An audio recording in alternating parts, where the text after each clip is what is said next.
ദിവസം ഒരു കുട്ടി എന്നെ കാണാൻ വന്നിട്ടുണ്ടായിരുന്നു.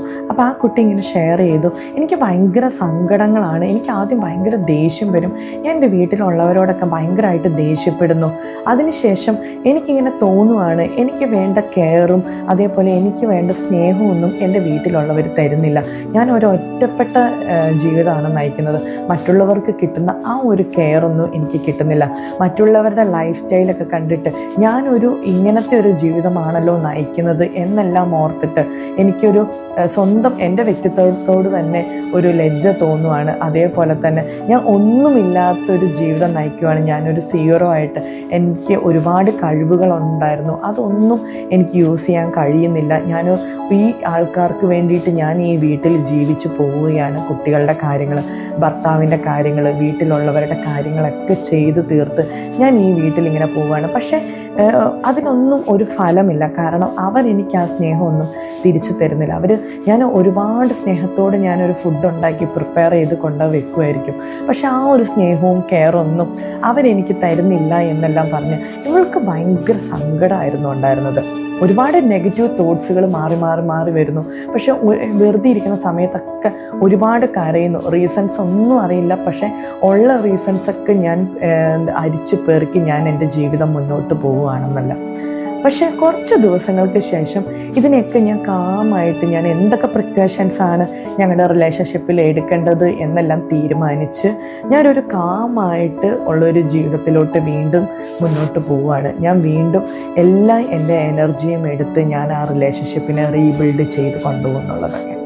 അപ്പോൾ എന്തുകൊണ്ടാണ് ഈ റീസൺസൊക്കെ എനിക്ക് ഇങ്ങനത്തെ ഉള്ളൊരു വികാരങ്ങൾ ഉണ്ടാവുന്നതെന്നുള്ളത് ഈ കുട്ടിക്ക് തിരിച്ചറിയുന്നില്ലായിരുന്നു. അപ്പം കാരണം അന്വേഷിച്ചപ്പോൾ ഈ കുട്ടിക്ക് മെൻസ്ട്രേഷൻ്റെ ടൈമായിരുന്നു. നമ്മളെല്ലാവരും നോർമലി വെറുതെ പറയുന്ന ഒരു കാര്യമുണ്ട്, നമ്മുടെ പെൺകുട്ടികളുടെ സ്വഭാവം നമുക്ക് തിരിച്ചറിയാൻ കഴിയില്ല എന്നുള്ളത്, പല സമയത്തും പല സ്വഭാവമാണെന്നുള്ളത്. ഇത് യഥാർത്ഥത്തിൽ ഉണ്ടാവുന്നത് നമ്മളുടെ മെൻസ്ട്രേഷനും നമ്മുടെ ഹോർമോണൽ ചേഞ്ചസും കൂടിയായിട്ട് അസോസിയേറ്റ് ചെയ്ത് നിൽക്കുന്ന ഈ ഒരു കാര്യം കൊണ്ട് നമ്മളുടെ ഇമോഷൻ ചേഞ്ചസ് ഉണ്ടാവുന്നതാണ്. നമ്മുടെ മെൻസ്ട്രേഷൻ സൈക്കിളും നമ്മുടെ ഇമോഷൻസും ഒരുപാട് അസോസിയേറ്റ് ചെയ്ത് ആണ് നിൽക്കുന്നത്. കാരണം നമുക്ക് നമുക്ക് ഈ മുഴുവൻ നമ്മളുടെ ഒരു മന്തിൽ നമുക്ക് 2 ഫേസസ് ഉണ്ട്. ഒന്ന് ഫോളിക്കുലാർ ഫേസസും രണ്ടാമത് ലൂട്ടിയൽ ഫേസസും. ഈ ലൂട്ടിയൽ ഫേസിൽ നമ്മുടെ ഈസ്ട്രജൻ, പ്രൊജസ്ട്രോൺ ഒക്കെ ഭയങ്കര ഹൈ ആയിരിക്കും. നമ്മളൊരു പ്രഗ്നൻസിക്ക് വേണ്ടിയിട്ട് പ്രിപ്പയർ ആയിട്ട് നിൽക്കുന്ന ഒരു സമയമാണ് നമ്മുടെ ഓവുലേഷൻ ടൈമിൻ്റെ ശേഷമുള്ള ഈ ഒരു ടൈം എന്ന് പറഞ്ഞിട്ടുണ്ടെങ്കിൽ. അപ്പം ഈ ഒരു ടൈമിൽ നമ്മൾ ഭയങ്കര എനർജറ്റിക് ആയിരിക്കും, നമ്മൾ ഭയങ്കര ഹാപ്പി ആയിരിക്കും, എല്ലാവരോടും നമ്മൾ ഫ്രണ്ട്ലി ആയിട്ടായിരിക്കും നമ്മൾ മിങ്കിൾ ചെയ്യുന്നത്, നമ്മുടെ ഫുൾ എനർജിയും നമ്മളുടെ പൊട്ടൻഷ്യലൊക്കെ യൂസ് ചെയ്തിട്ടായിരിക്കും ഒരു കാര്യം നമ്മൾ ചെയ്ത് തീർക്കുന്നത്. ഭയങ്കര ക്രിയേറ്റീവ് ആയിരിക്കും, നമ്മുടെ ലൈഫിൽ നമ്മൾ ആ ഒരു തീരുമാനം എടുക്കണം, അല്ലെങ്കിൽ ലൈഫിനെ ഒന്നും കൂടി ഈ ഒരു രീതിയിൽ മുന്നോട്ട് കൊണ്ടുപോകണം എന്നല്ല ഉള്ള ഒരു കാര്യങ്ങളൊക്കെ എടുക്കുന്നത് നമ്മൾ ഈ ഒരു ലൂട്ടിയൽ ഫേസസിലാണ്. അതിനുശേഷം നമ്മളുടെ മെൻസ്ട്രേഷനോട് അടുത്ത് വരുന്ന ഒരു ഫേസസാണ് നമ്മുടെ ഫോളിക്കുലാർ ഫേസ് എന്ന് പറഞ്ഞിട്ടുണ്ടെങ്കിൽ. അപ്പം ഈ ഒരു ടൈമിൽ നമ്മുടെ ഈ ഹൈ ആയിട്ട് നിൽക്കുന്ന നമ്മുടെ ഈസ്ട്രജൻ, പ്രൊജസ്ട്രോണൊക്കെ ഒറ്റയടിക്ക് താഴോട്ടേക്ക് ഡ്രോപ്പ് ആവുകയാണ് ചെയ്യുന്നത്. ഈ സമയത്ത് നമുക്ക് ഭയങ്കരമായിട്ട് ഈ ഒരു ടൈമിൽ ഈസ്ട്രജൻ, പ്രൊജസ്ട്രോണൊക്കെ നേരെ താഴോട്ട് വരുന്നത് കൊണ്ട് തന്നെ നമ്മളുടെ ബ്രെയിനിൽ ഒരുപാട് കെമിക്കൽ ചേഞ്ചസ് ഉണ്ടാവുന്നുണ്ട്. ഇതുകൊണ്ട് തന്നെ നമുക്ക് മറ്റുള്ളവരോട് ദേഷ്യം തോന്നും, അതേപോലെ തന്നെ നമുക്കൊരു ഒരുപാട് സങ്കടങ്ങളായിരിക്കും, നമുക്ക് ചെറിയ കാര്യത്തിന് പോലും ഭയങ്കര ഇറിറ്റേഷൻസ് തോന്നിക്കൊണ്ടിരിക്കുകയാണ്, ഒരു കാരണം പോലും കണ്ടെത്താനില്ലാതെ നമ്മൾ എപ്പോഴും കരഞ്ഞുകൊണ്ടിരിക്കുകയാണ്. ഈ വീഡിയോയിൽ കാണുന്നത് പോലെ നമ്മൾ ഇങ്ങനെ ജീവിതം മുന്നോട്ട് കൊണ്ടുപോവുകയാണ് ചെയ്യുന്നത്. ഒരുപാട് ഫാമിലിയിൽ ഇപ്പം പ്രശ്നങ്ങളായിട്ടിരിക്കുന്നത് ഈ ഒരു കാരണവുമായിട്ട് ബന്ധപ്പെട്ടാണ്. ആക്ച്വലി ഈ ഒരു കാരണം ഒരു ഡിവോഴ്സിലോട്ട് പോലും ഒരു ഫാമിലിനെ എത്തിക്കാൻ കഴിയുന്നതാണ്. കാരണം നമ്മൾ ഈ ഒരു മെൻസ്ട്രേഷൻ സമയത്ത് നമുക്ക് ദേഷ്യവും നമ്മളുടെ സങ്കടവും ഇറിറ്റബിലിറ്റിയും ഈ ഒരു കാര്യങ്ങളെല്ലാം വന്ന് നമ്മൾ ഇങ്ങനെ ഒരു ദേഷ്യത്തിലിരിക്കുന്ന ഒരു സമയത്ത് ഇതൊന്നും നമ്മളുടെ ചുറ്റുമുള്ളവർ, നമ്മുടെ ഫാമിലിയിലുള്ളവരൊന്നും തിരിച്ചറിയുന്നില്ല നമ്മൾ ഈ ഒരു ഫ്രസ്ട്രേഷനിലാണ് കിടന്നു പോകുന്നതെന്നുള്ളത്.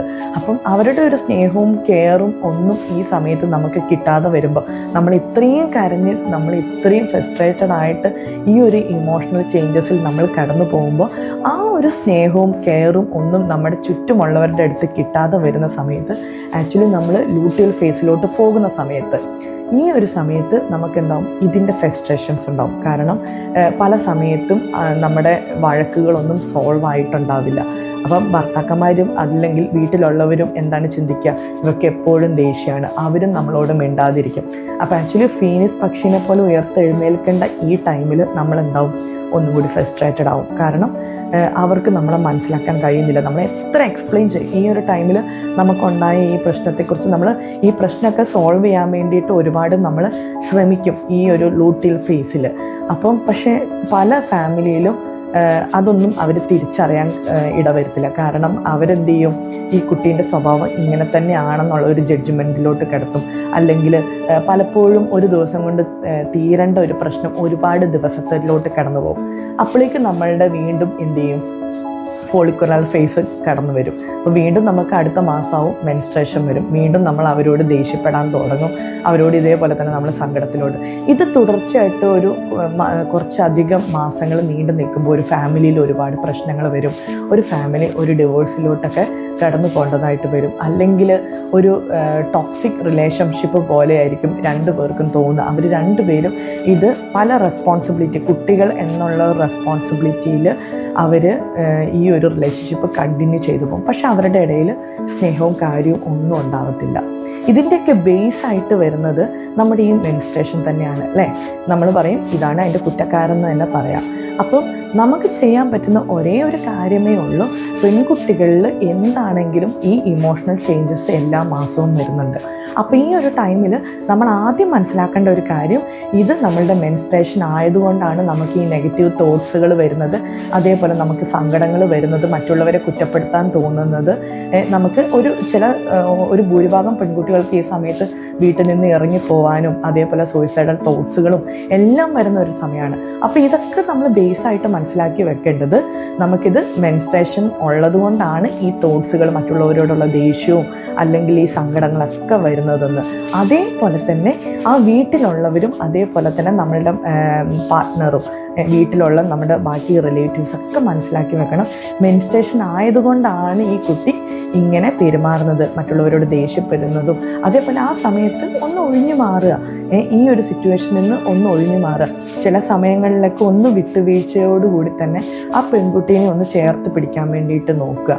അല്ലെങ്കിൽ ചില സമയത്തൊക്കെ അവളുടെ വികാരങ്ങളെ മനസ്സിലാക്കി വെച്ചിട്ട് നീ സാരമില്ല, നമുക്കിത് സോൾവ് ചെയ്യാം, അവൾ മിണ്ടാൻ വരുമ്പോഴെങ്കിലും നമുക്കൊന്ന് അങ്ങോട്ട് പോയിട്ട് ഒന്ന് മിണ്ടാൻ വേണ്ടിയിട്ടൊക്കെ നോക്കാം.